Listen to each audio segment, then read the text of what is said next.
Well, this isn't good. The last animation we got on Warhammer Plus was Artifacts on the 19th of January. That means we have gone 3 weeks without. It also means that we've only had 2 animated episodes in the whole of 2022 so far, and we're almost midway through February. I mean, that is poor in anyone's book.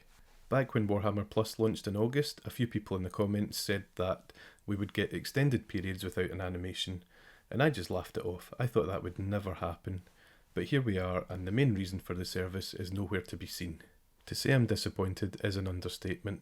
From the early trailers and previews that we got, I thought Warhammer Plus would be a thrill ride that totally fed my appetite for cool Warhammer moments, and it hasn't done that. We've had really high moments, Angels of Death for example, some Hammer and Bolter episodes, but for the most part it's just been disappointing. We've been kept hanging with the promise of all these animations coming, and they're just so slow to come out, and this has created another problem because there's a lot resting on Interrogator, Exodite and Black Talon, because I think those are the only 3 animations we'll get before the end of the year, at least the end of the subscriber year. So if they're not good, then they're in big trouble. I mean, this'll die a death.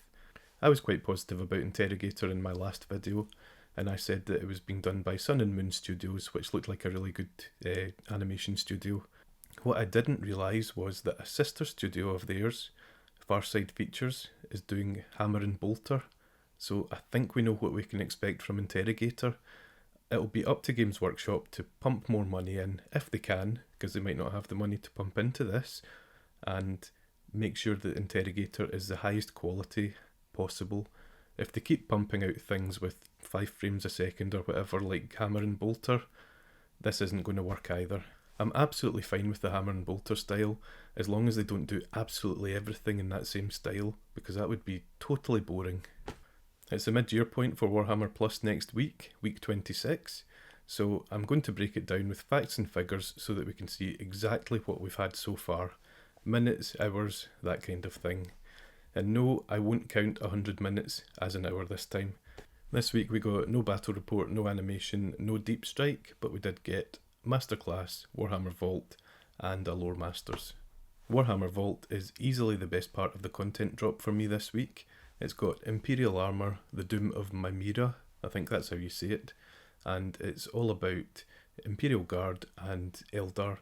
So you see Titans, who doesn't like seeing Titans, on both the Imperial side and the Eldar side, so you get Phantoms, Reavers, Warhounds, you get colour schemes for them all, you get colour schemes for tank companies, and it takes me right back to my days of playing Epic Scale, where we had whole tank companies of Imperial Guard, and they're all depicted by their squad markings and their battle markings in the front of the tanks, and it just looked amazing, and this took me right back to that. I've actually got a Baneblade to paint, so I might be taking some inspiration from this book. I really wish they'd included the rules in this one for the Titans, because I love reading Titan profiles, as sad as that sounds. I love seeing how much devastation they can cause, even though I'm very unlikely to be able to field one on the tabletop any time in my lifetime. I still like reading them. There's also these interesting little vehicles which I've never seen before. If they've ever been on sale in Forge World or something like that, let me know. I don't know if they're the inspiration for other models, but I definitely have never clapped eyes on them before. Loremasters was decent again, although it was AOS themed. It was all about storm vaults. So the long and the short of it is, Sigmar had god weapons in various areas across the mortal realms, and then Grungni cast a spell, and Sigmar forgot where they were.